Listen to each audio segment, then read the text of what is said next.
डिमाकुसि दखरा बर' फरायसा आफादनि हेफाजाबाव डिमाकुसि मिरु बैसागु खुंथाय आफादनि जि 32थि बैसागु खुंथाय बेनिनो बैसागु गेवलां बादायनाय बे बादायथिलिखौ बेखेवनो थाखाय जोंहा आसाम आयेननि आफादनि मानगोनां बुंथिगिरि बिथांखौ हांख्रायदोंमोन नाथाय बिथाङा गोबां एंगारहायै जाहोननि थाखाय बिथाङा बिसिम सफैनो हायैखाय बिथांनि हाबाफारिखौ आं मावफुंबाय आरो आं थारैनो गोजोननाय मोनदों बे हाबाफारिखौ बेखेवनानै बे डिमाकुसि मिरु नैबे ओनसोलाव जे माने बैसागु खुंथाय फालिनाय बेयो जोंनि माने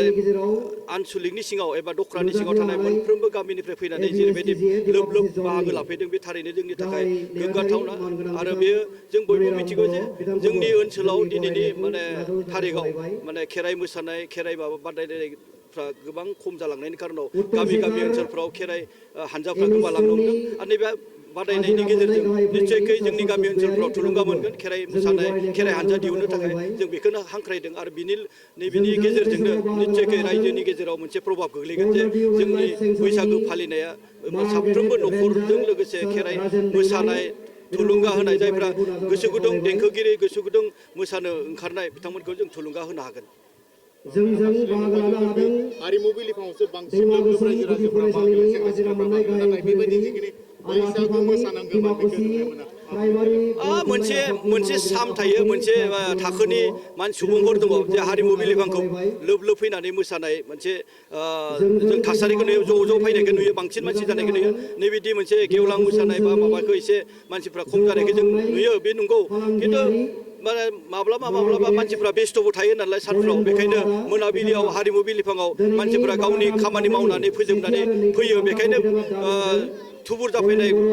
माने माबाया सुबुंफोरनि माबाखौ बिबांखौ बारा नुयो नंगौ आरो मोनसे साम दङ माने उथिफुनाय सेंग्रा सिख्लाफ्रा बे मोसानाय मुसुरनायखौ मोनाबिलियाव बारा हायो आरो बेबो नंगौ जे खायसे एसे लोंनानै माने लोंनायखौ इन्टारेस्ट लानानै बेबायदि मोनसे सुबिदाबो लानो नागिरो बेफोरखौ जों नुनो मोनो बैसागु खुंथाय बा बैसागु खुंनाय थिलिफ्राव बेखायनो बेफोरनि गेजेरजोंबो जों बैसागुखौ दावगाहोनांगोन आरो नैबे मोनसे जोंहा बुंनांगोन जे बे बारदै सिख्ला बादायनाय जि माने बादायनाय सोलिबोबाय थादों गोबां बोसोरनिफ्रायनो जाय माने सेथि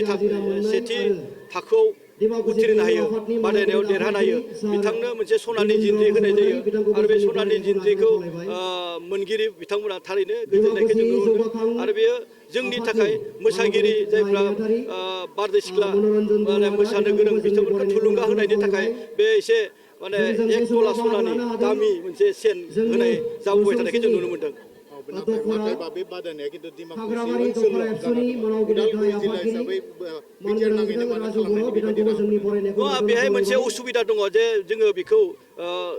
उदालगुरिल' नङा सारा बिटिसि ओनसोलावनो एबा जेराव मोसाग्रा दङ बिथांमोनखौ कम्पिटिसन बाहागो लाफैनो थाखाय खावलायनो हायो नाथाय बिथांमोना सिंगोल फैनानै मोसानायाथ' सिंगोल माने हानजादों मोसानायनि गेजेरजोंसो जिहेतु बादायनायखौ सायख'यो नालाय खिन्थु माने सिंगोलै फैयोब्ला बे बादायहोनायाव एसे उसुबिदा जानायखाय बेखौ दासिम डिमाकुसिनि बाहेरायाव लांनाय जायाखै मानो होनब्ला बैसागु बादायनाय हानजाफ्रा डिमाकुसिनिफ्रायल' फैबाय थानायखाय आरो गुबुननिफ्रायबो जुदि हानजा हिसाबै फैयोब्ला बेयाव खुनु बादा गैया माने अपेन दं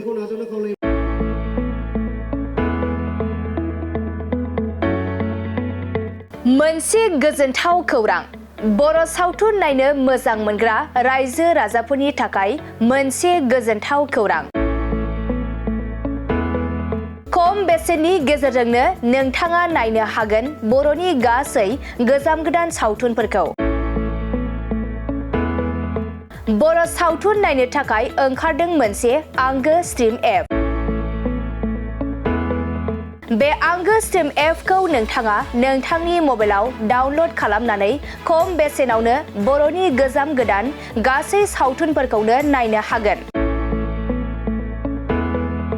लोगोसे फैबाय थानाय समावबो बड' वेब सिरिज डकुमेन्ट्रिज बायदिफोरखौबो नोंथाङा बे आंगो स्ट्रिम एपनि गेजेरजोंनो नुनो मोनगोन बेनि अनगायैबो बर' सावथुननि दिहुनगिरिफोराबो बे आंगो स्ट्रिम एपआव गावगावनि सावथुनखौ आपल'ड होनो थाखाय खौरां लाहरनो हागोन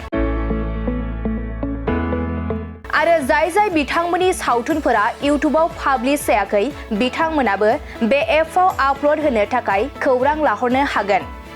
बिनिखायनो बर' सावथुननि दिहुनगिरि बिथांमोनहा गाव गावनि सावथुनखौ बे आंगो स्ट्रिम एपआव आपल'ड होनो गोसो दंब्ला नैबे 7086320938 जानबुं नम्बराव खौरां लाहरनो हागोन।